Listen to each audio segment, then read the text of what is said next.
Merci de nous rejoindre sur Al24 News pour cet entretien spécial en marge du salon IATF qui se tient en Algérie du 4 au 10 septembre. Nous avons le grand plaisir d'accueillir aujourd'hui sur notre plateau Monsieur le secrétaire d'État auprès du ministre d'État, ministre des Affaires étrangères, chargé de la communauté nationale à l'étranger, Sofiane Chahioub.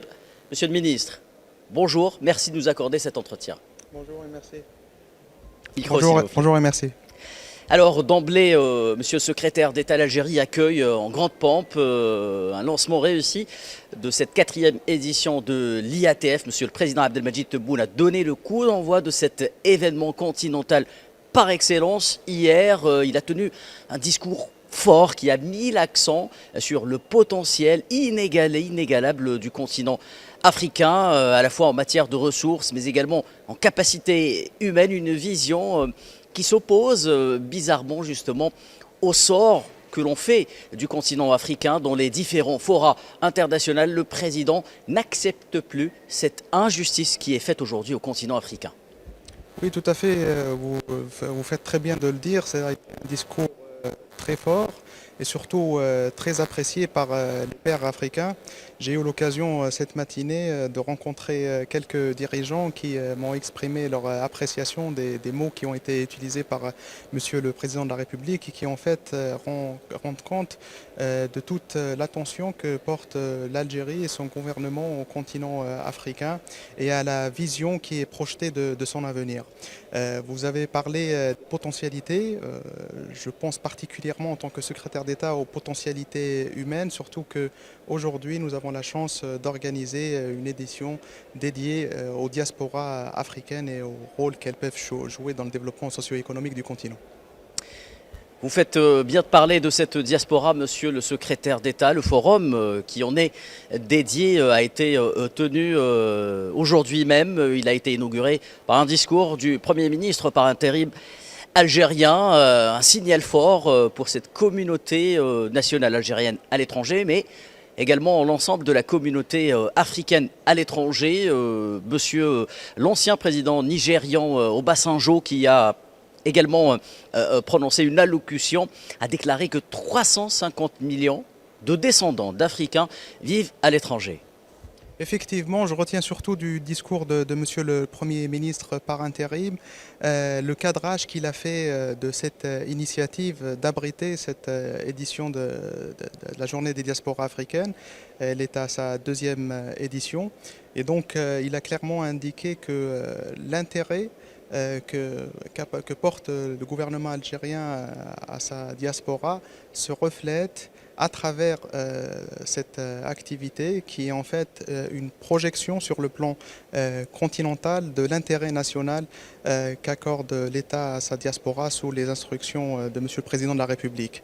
Et d'ailleurs, nous avons clairement indiqué que l'Algérie déploie des efforts sur le plan continental, y compris au sein d'un comité de haut niveau de l'Union africaine. C'est un groupe restreint d'États membres de l'Union africaine qui sont chargés de déployer un programme dédié à la diaspora. C'est un programme décennal donc qui se déploie sur toute cette décennie, donc à partir de 2021 jusqu'à 2031.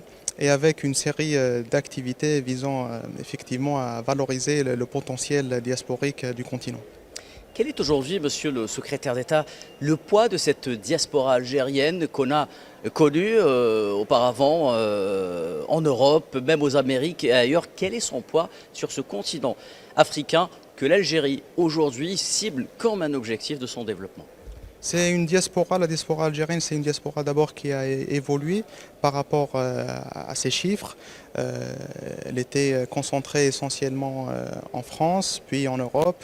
Aujourd'hui, nous trouvons qu'il y a beaucoup d'Algériens qui résident en dehors du cadre européen, que ce soit dans les Amériques ou même dans les pays du Golfe et en Asie. Et c'est justement pour cette raison que nous avons veillé à ce qu'il y ait une présence des membres de la communauté nationale à l'étranger des différents continents avec effectivement des profils variés qui correspondent en quelque sorte au thème retenu pour cette journée de la diaspora, des profils qui justement retiennent l'attention par le fait qu'ils ont évolué au fil du temps et des décennies. Nous avons la chance maintenant d'avoir des personnalités de renom qui excellent dans leur domaine de compétences, que ce soit dans le domaine de l'économie, de la technologie, des sciences, etc. Et ce sont des compétences qui sont connues et reconnues aussi bien dans leur pays de résidence qu'ici en Algérie. La porte leur est bien sûr ouverte au niveau des différentes institutions pour qu'ils puissent mettre à contribution leur expertise et l'expérience qu'ils ont acquise dans les pays de résidence au service du développement socio-économique de l'Algérie.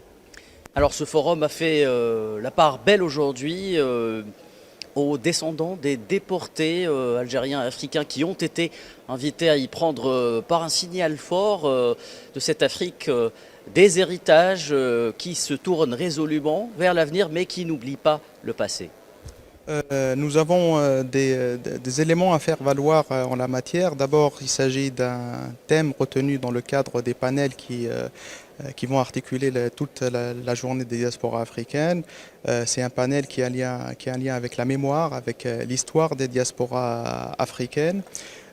Qui parle aussi de culture et de communication. Et à ce point de vue, nous sommes très heureux de compter parmi les pays pionniers d'Afrique à faire valoir ce legs historique. Vous n'êtes pas sans savoir que Monsieur le Président de la République avait inauguré en 2021 une fresque murale à la mémoire de ces personnes qui ont été déportées vers des contrées lointaines. Et à l'occasion justement de la célébration cette année du 80e anniversaire de la journée de la mémoire qui correspond au 8 mai, nous avons eu la chance de recevoir une délégation de personnes descendants des déportés venus de Nouvelle-Calédonie qui sont venus justement se recueillir devant cette fresque murale pour justement exprimer leur reconnaissance à l'endroit de Monsieur le Président de la République et des différentes mesures administratives et consulaires qu'il a prises en vue de leur faciliter l'obtention d'un certain nombre de documents administratifs.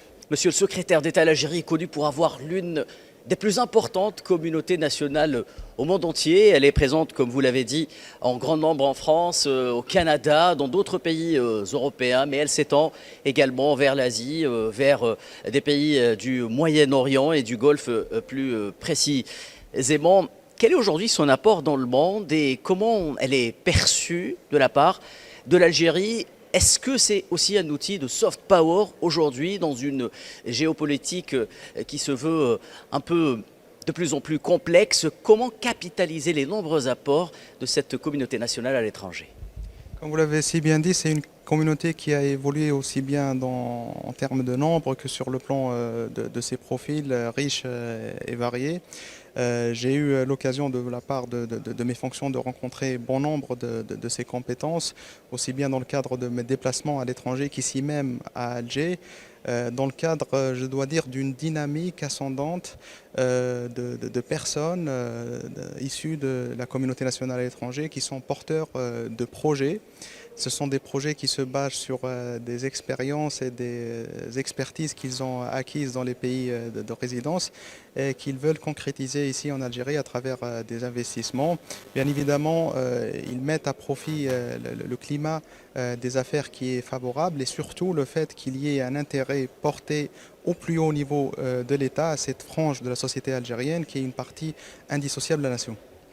Sur le plan socio-économique, peut-être le président algérien Abdelmadjid Tebboune a fait déjà beaucoup de choses pour cette communauté nationale à l'étranger. On peut énumérer une à une les mesures entreprises par le président depuis qu'il a pris donc la présidence en Algérie. Comment peut-on, en dehors de ça, structurer cette communauté nationale à l'étranger pour qu'elle soit plus forte, plus solidaire, mais également plus organisée?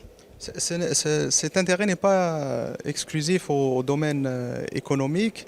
Il est un fait que les avantages qui sont accordés à nos concitoyens à l'intérieur du territoire national sont les mêmes que ceux accordés aux ressortissants résidant à l'étranger. Mais l'intérêt, il est global. Il est d'abord un intérêt constitutionnalisé dans la Constitution de 2020, où l'on reconnaît l'apport de la communauté nationale à l'étranger et sa place et son rôle dans l'édification de la nation.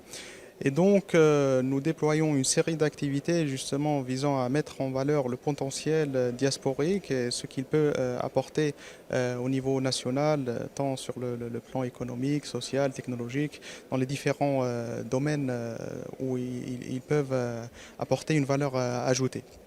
Justement, le président algérien Abdelmadjid Tebboune a mis un point d'honneur à rencontrer cette communauté nationale à l'étranger lors de ses différentes sorties dans des pays étrangers. C'est un symbole fort en direction de cette diaspora pour lui dire qu'elle fait partie intégrante de l'Algérie et qu'elle doit aujourd'hui faire partie de ce front uni qui est justement à l'avant-garde du pays pour lui permettre de se défendre, de défendre ses intérêts nationaux mais également internationaux. Exactement, ce sont des rencontres qu'on essaie de suivre dans ma qualité de secrétaire d'État à travers mes visites à l'étranger pour faire le point sur ce qui a été fait, les engagements qui ont été concrétisés en faveur de la diaspora et je dois reconnaître l'appréciation qui est très forte et très prégnante au niveau des membres de la communauté nationale à l'étranger à l'endroit des différentes décisions qu'a prises Monsieur le Président de la République en leur faveur. Et donc nous essayons de continuer sur cette lancée dans le cadre d'une approche qui soit participative et inclusive en essayant de nous inspirer de la réalité du terrain et pour essayer de formuler les réponses les plus adaptées aux préoccupations de nos ressortissants. Cette même communauté nationale à l'étranger, algérienne, est appelée à jouer un rôle majeur dans le développement du pays. Existe-t-il de nouvelles mesures d'accompagnement peut-être qui seront mises en œuvre à l'avenir proche ? Il y a un certain nombre de mesures. Vous parliez justement de la structuration de la communauté nationale à l'étranger. Il y a un texte qui a été adopté et nous essayons d'examiner les meilleures voies et moyens pour pouvoir le concrétiser en vue de créer justement un cadre, un conseil consultatif de la communauté nationale à l'étranger, justement pour essayer d'avoir une meilleure structuration du tissu associatif de la communauté nationale à l'étranger pour qu'elle puisse être plus audible et surtout plus visible. Pour rester dans le thème de l'IATF, comment permettre aujourd'hui à une communauté africaine, je le rappelle composée de 350 millions de descendants d'Africains éparpillés dans le monde entier, de se structurer sur le modèle de cette communauté nationale algérienne qui tente à s'affirmer dans les pays de résidence mais également chez elle? Je pense que ce type de rencontres peuvent permettre de faire émerger des idées concrètes à opérationnaliser dans un cadre continental. Comme je l'ai dit au départ, il y a un comité de haut niveau au niveau de l'Union africaine qui est chargé de mettre en œuvre un programme décennal dédié aux diasporas africaines. Nous aurons d'ailleurs l'occasion d'organiser un congrès panafricain qui se tiendra vers la fin de cette année au Togo.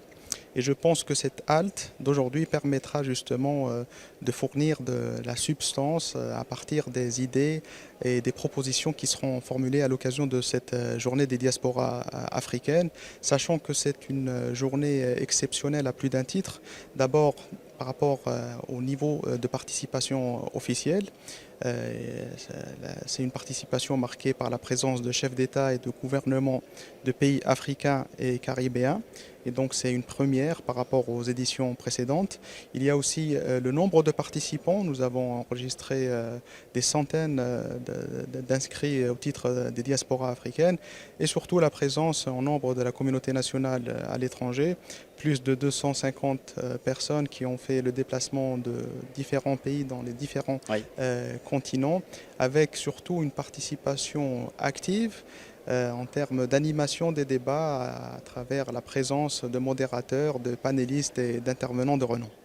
Dernière question, Monsieur le Secrétaire d'État. La communauté nationale algérienne est aussi et avant tout une communauté des deux rives, une appartenance méditerranéenne forte et ancrée, à laquelle le président Abdelmadjid Tebboune accorde beaucoup d'importance. Comment développer aujourd'hui ce dialogue intra-méditerranéen entre l'Algérie d'une part et ses différentes communautés nationales établies dans les différents pays de la rive nord, mais également au sud de la Méditerranée.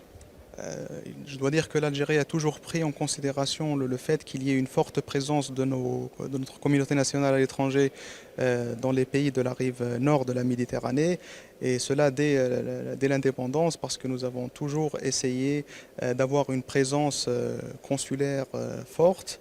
Je pense que nous faisons partie des pays qui ont le réseau consulaire les plus denses dans la région, et donc nous essayons toujours d'être les plus proches possibles de nos concitoyens à travers ce réseau consulaire très dense, pour répondre à leurs demandes administratives et consulaires, bien évidemment, mais être toujours dans une approche proactive visant à les accompagner dans cette nouvelle dynamique économique que je venais de citer tout à l'heure. Donc cette volonté et cet élan de la communauté nationale à l'étranger à venir ici dans la mère patrie pour concrétiser des projets économiques. Petite question subsidiaire, la contribution à l'apport économique et au développement économique de l'Algérie, comment se fait-il? Y a-t-il des projets à venir dont la communauté nationale étrangère serait à la tête de ces projets peut-être? Les projets à venir, ils se feront dans le cadre de la concertation, dans le cadre de l'inclusivité, et en faisant participer notre communauté dans les débats qui vont être organisés bientôt. Des secteurs peut-être qui émergeraient par rapport à d'autres, la technologie, les startups, le numérique? La technologie, les startups, je pense particulièrement au fait que nous nous apprêtons à organiser la 4e édition, la conférence des startups africaines. Oui. J'ai eu le plaisir l'année passée d'y assister en vue de rencontrer les membres de la communauté nationale à l'étranger qui sont venus en nombre pour participer et pour faire valoir des success stories. Je sais que le nombre de start-upers algériens issus de la communauté nationale à l'étranger est important. À peu près 15% des start-up créées le sont de membres de la communauté nationale à l'étranger. Et c'est, je pense, un exemple très parlant de cette dynamique et de cette valeur ajoutée que peut apporter notre diaspora. Monsieur le secrétaire d'État, merci infiniment de nous avoir accordé cet entretien et nous avoir accordé un peu de votre temps. Mesdames et messieurs, l'actualité se poursuit sur Al 24 News. À très bientôt.